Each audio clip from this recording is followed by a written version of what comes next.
প্রশাসনকে জানাই যে স্যার আমার 3 জন লোককে মেরে ফেলছে, ওরা বলতেছে আপনারা তাড়াতাড়ি আসেন, আপনাদের পায়ে ধরি।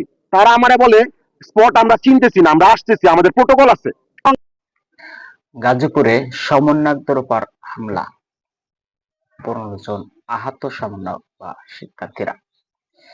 গাজীপুরে মুক্তিযুদ্ধ বিষয়ক মন্ত্রী মোজাম্মেল হকের বাড়িতে যখন ভাঙচুর করতে যায় বৈষম্য বিরোধী ছাত্র আন্দোলনের শিক্ষার্থীরা, তখন মসজিদের মাইকে ঘোষণা দেয় জনতারা, স্থানীয় জনতারা ঘোষণা দেয় যে মোজাম্মেল হকের বাড়িতে ডাকাত দল প্রবেশ করেছে, যারাতে যা আছে তাই নিয়ে মোজাম্মেল হকের বাড়িতে আসো।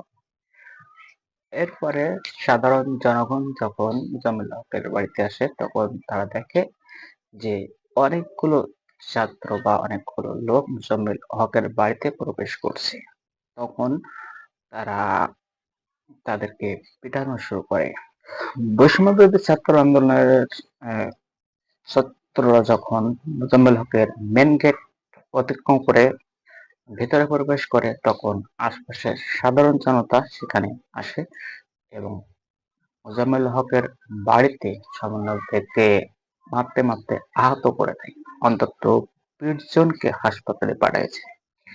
এরপর থেকে সমন্বয়করা ক্ষোভে ফুঁকছে এবং সেখানে আবারও নতুন করে সমস্ত শিক্ষার্থীরা আন্দোলন করছে এবং এরা বলছে যে আওয়ামী লীগের দোসররা হামলা করছে।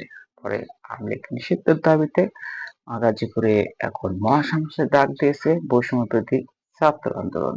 সেখানে পুলিশও মোতায়েন আছে, কিন্তু সমন্বয়করা যখন পুলিশকে সেখানে ওসিকে ফোন করেছিল এবং তারা আসে নাই, বরঞ্চ 2 ঘন্টা পরে আসে।